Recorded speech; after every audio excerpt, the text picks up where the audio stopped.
Hello, my name is Jessica Pearson, and I'm here today to speak to you about the purposes of assessment in determining student eligibility. So first, I'd just like to explain or define assessment really as helping us distinguish between teaching and learning. So we have things, skills, ideas that are presented to our students that are taught, but assessment really gives us a measure to determine whether they have learned these skills. And that's what we're looking at today.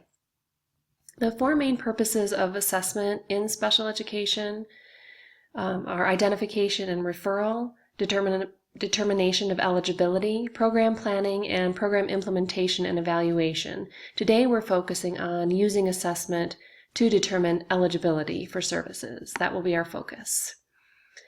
Eligibility in the area of special ed is based on two questions.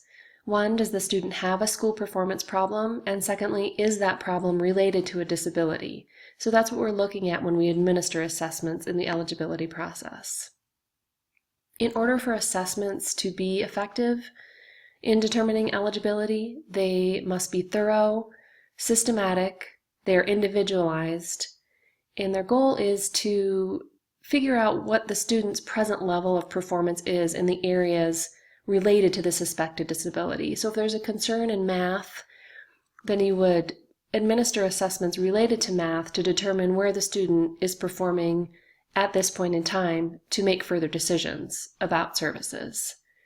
In addition to those standardized tests, there are also informal tests collected, assessments from within the classroom, information on school history, and the learning environment, especially focusing on how the student is progressing in the general ed curriculum, how they are performing compared to their peers.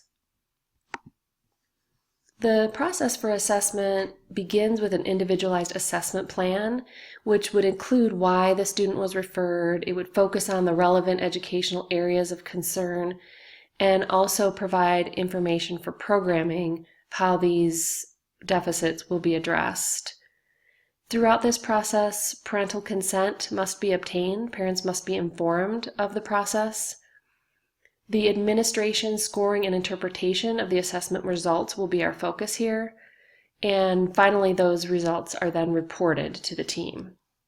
So first we'll be looking at the administration of an assessment, but prior to that, making sure we're selecting the appropriate assessment. And in order to do that, we'll use the Woodcock-Johnson 3 as our example.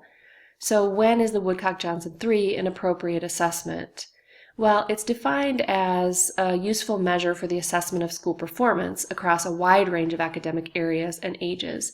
So if you are looking to gather information about a variety of academic areas with more specific information, the Woodcock-Johnson 3 is appropriate, has quite a few subtests that go with it that can really give us specific information about skill areas where students may have weaknesses. The Woodcock-Johnson identifies these skill areas, also showing where their performance is lacking in terms of comparison to peers. The other advantage is that when you pair it with the test of cognitive abilities, you are able to contrast the expected achievement and the actual achievement of the student. However, the results of this test aren't specific enough to develop an instructional plan, but they are a beginning point where we can look at the skill areas where they struggle and begin to develop goals, objectives, and make a plan to address those areas. Again, when we use the Woodcock-Johnson test of cognitive abilities in conjunction with the academic achievement test, it gives us an estimate of the overall intellectual functioning of the student.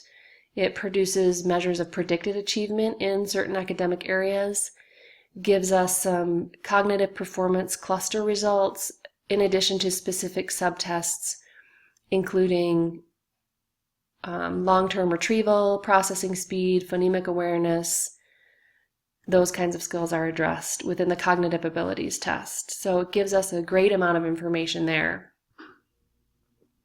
Once we've determined that the Woodcock-Johnson 3 is the appropriate test for the student, we want to look at making sure we properly administrate the test. This means that testers should be prepared. They should study the procedures involved in giving the test and also practice giving it under the supervision of someone who's qualified. This way they feel comfortable when it comes time to administer with a student, and there aren't as many surprises, or they are able to sort of iron out the wrinkles before they begin the actual assessment. There are a lot of variations among the subtests in this assessment, so that can make administration difficult. And if there are errors made, the test cannot be repeated and still be considered usable. And since we're using this as a basis for educational programming decisions, we need to make sure that it's administered correctly and effectively the first time. Once the test has been administered, we want to look at making sure that we properly interpret the data that it's producing. Now, the Woodcock-Johnson 3 produces a large number of results, which is an advantage in making decisions, but also makes it somewhat more difficult to interpret. We must analyze all of this information carefully in order to make those decisions for instructional programming. So this may be time intensive, but it's really worth the time and necessary to take that time, because the danger is misinforming the team, and there are serious ramifications there. If the data is misinterpreted and decisions are made based on that, it could be detrimental to the student. Finally, we need to look at the data being reliable that we gathered. In order to identify a student as eligible for services, we must base that on multiple pieces of data. And the Woodcock-Johnson 3 could be one of those. And as a norm reference test, an advantage is that it's a reliable assessment tool. It's been researched to prove that, which means it produces consistent results. And that's been evaluated for us in this case. It's shown to have a high psychometric quality, which means it's proven to be valid and reliable as a test.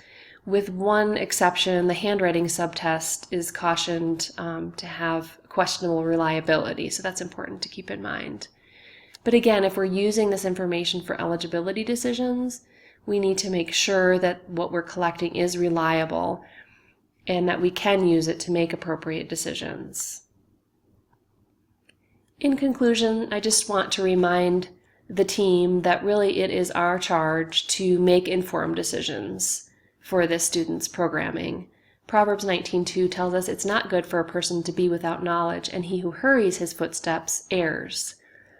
So the assessment process is one situation in which we cannot rush our decisions.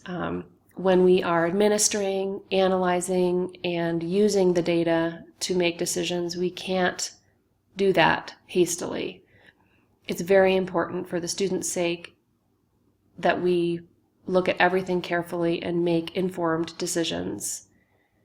That being said, it's also important for us to move forward with the information we have and implement that in a timely fashion so the student can receive the services that they need in order to be successful. Thank you for your time. I hope this has been helpful information.